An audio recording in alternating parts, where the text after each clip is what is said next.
right, we're at the Boardwalk, chilling with Matt from Chiodos right now. We're back in his, what are we in? What are we standing in right now? What is this? This is the trailer. This is the trailer. It's kind of messy. I mean, you guys are constantly on the go, so you have no time to clean it, huh?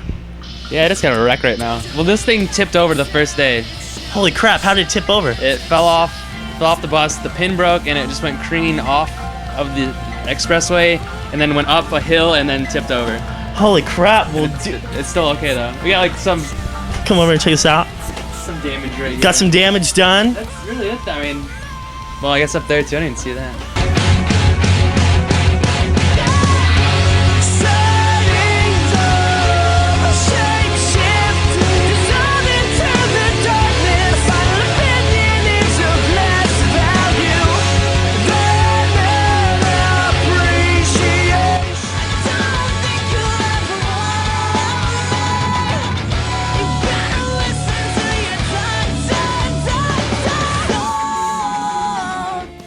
So, you guys tour all the time, Taste of Chaos, yep. Warped Tour. You guys are doing this tour right now, promoting the new CD that just came out not too long ago.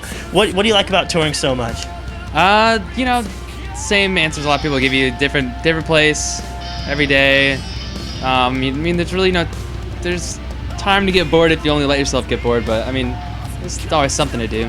Well, what do you like about, I don't know, Taste of Chaos as to Warped Tour, or both, or they both hold their own similarities? Taste of Chaos. Well, Warped Tour, you're in the middle of nowhere most, like 90% of the time. So like, that's all you see is a field and your bus, and then like just Warped Tour. That's kind of tough. Taste of Chaos is a step above that. Sometimes you're usually like in a city, so you can get out and do something, and then like a tour like this, you know, usually around everything, and you can do whatever you want. So it's kind of nice. Do you feel progression from then to now? Like, did you ever think that you'd be doing what you're doing now? Like, starting off in a band? I don't know if I really thought I was, like, I knew I was going to do something in music. I don't know if I thought I was going to, like, get this far. I mean, just incredible. It's surreal that we've been able to do this so far. But, I mean, as far as, like, working with other guys, the past few years, it's gone by so fast, I guess I've never really had time to think about it. So what's the steps that you guys had to take to put your guys, above everybody else, or just to get focused? In high school, I know there's so many distractions, but what got you guys in your groove to, and maybe instead of go party, we're going to practice tonight? I mean, or did you guys do it would be practice and then party. Mm-hmm. But just seeing, like, the scene in Flint was pretty big when we started, so you see a lot of bands, and like you hear like, oh my, so-and-so's band is going to sign to this label, that's crazy. And that made it feel like, what, if they can do that, then why can't we? Yeah, of course. And Palace Ballet, this new album came out, I think it's darker, it's tense. You guys did a lot of different stuff compared to the last two albums you guys put out. What did you guys do differently this time around? Did you guys hold anything back, let it all out? The last album, I mean, not to sound like a bad thing, but it was kind of just a mess. It was written by other members, and like Jason and Derek, the newer guys, were only part of about half of it. So like a lot of songs were just kind of thrown together, and some of them are like really old. And this new one, I mean, it's more focused. It's all of us just writing an album instead of just throwing some songs together. It's more of a complete thought than, What about that song, Janelle? What's the title of that song? Letter to Janelle? Yeah. How did that? The writing process with that, and is there a meaning to that song? Lyrically, I don't know. You have to ask Brad or Craig. They write all the lyrics. But musically, we almost scrapped it because we just didn't know what to do with it. So it's kind of a different feel than what we usually write. So we almost scrapped the whole thing. And then later on in the studio, we were just kind of jamming it out, and then it came together. Nice.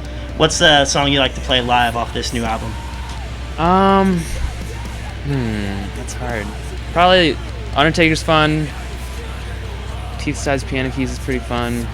Lexington, I like playing Lexington. I don't know. And I also just heard you guys on the Rolling Stones #5 album out of 40. Like, how is that feeling, man? Being in the Rolling Stones and stuff. Well, it was when did you find out? The first week, numbers always come in on Wednesday morning. So the night before, I'd already waited like a whole week to get the numbers, and I didn't really sleep. My wife could wake up for school like around 6:30, and like I'm a light sleeper, and just because I've been on edge for the whole week, I woke up with her. I was just sitting around. I went off and dropped her off at school, and I get a call from my manager, and I was like, no way, you gotta be kidding me. And got numbers and told me that we were number 5, I was freaking out. Couldn't believe it. At that point when you got that phone call, hey, you know, you guys are number 5, like, to kind of think, I mean, you know, go back to high school, like you're saying, I don't know, I mean, and then to be here now, and if your album being top 5, I mean, how's that over make you feel? What's the guy saying when you talk to the guys about it? Like, I don't know, I mean, you just gotta, I mean, it's awesome that we were able to put out a record and have it be that successful. It's just, it's so surreal. I really don't know even how to feel about it, because it's just, I can't believe it actually did that, you know? So I don't even know. How were you like back in high school? Were you more the bookworm, or were you more of the class clown, or? I was really, really quiet. I was in orchestra. I guess kind of a dork. I didn't really talk to anyone. I was a kid that would be like, "You're in my class?" Like, yeah, whatever. So what's after this? You guys might do Taste of Chaos this year too? Or maybe. No, we're not at all. No, if we were offered, we probably would. But we were going. I don't know if I'm allowed to say this yet. We're gonna be out of the country. I'll say that. Right on. Going out of the country on tour. When's this one? This tour end? This ends.